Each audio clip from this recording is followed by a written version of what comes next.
Good morning, Mark Soderberg with ADM Investor Services with your morning ag update.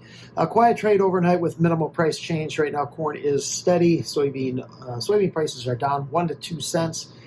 Mixed in the wheat, anywhere from steady to 2 higher, while into soy products mixed there as well.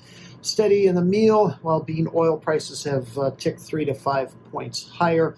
Funds did take a break from the recent selling yesterday. We had them buying about 8,000 contracts of corn, 3,000 contracts of soybeans, and roughly 4,000 contracts each in wheat and soybean oil. They did sell about 3,000 contracts of soybean meal yesterday. The EU announced they would push back their deforestation regulations for another year, which likely would have benefited U.S. meal demand versus that from Brazil. Since announcing they have suspended their export sales on agricultural commodities, Argentina is now believed to have sold 20 or more cargoes of soybeans to China. Most of these beans are for November shipment. However, some are believed to be for next spring following their next harvest. Total volume at roughly 1.3 million metric tons further cuts into U.S. Potential exports. And just another blow to the U.S. demand picture.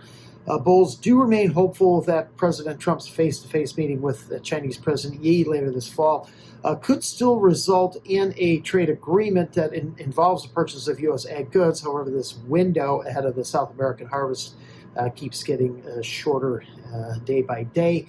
Board crush margins here in the U.S. did slip another nickel yesterday to $1.47 a bushel, reaching a fresh 3-month low. Weekly ethanol production data from the EIA later this morning. Production is expected to slip to about 305 million gallons last week, down from 310 million gallons the previous week. However, if realized, would still be above the 292 million produced this week a year ago. Stocks are expected to slip a bit down to 22.5 million barrels. As the current rain event slowly pushes off to the east, a warmer, drier outlook is expected to set up across much of the nation's midsection. This should create better harvest opportunities for corn and soybeans, while also allowing winter wheat plantings to accelerate as well, as they have slipped behind their normal pace. In South America, timely rains continue for much of Argentina and southern Brazil, favorable for their wheat development.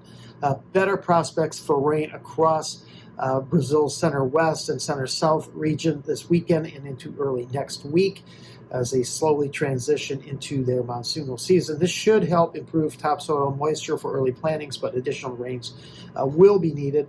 December corn just hovering very close to its 100-day moving average at 425.5.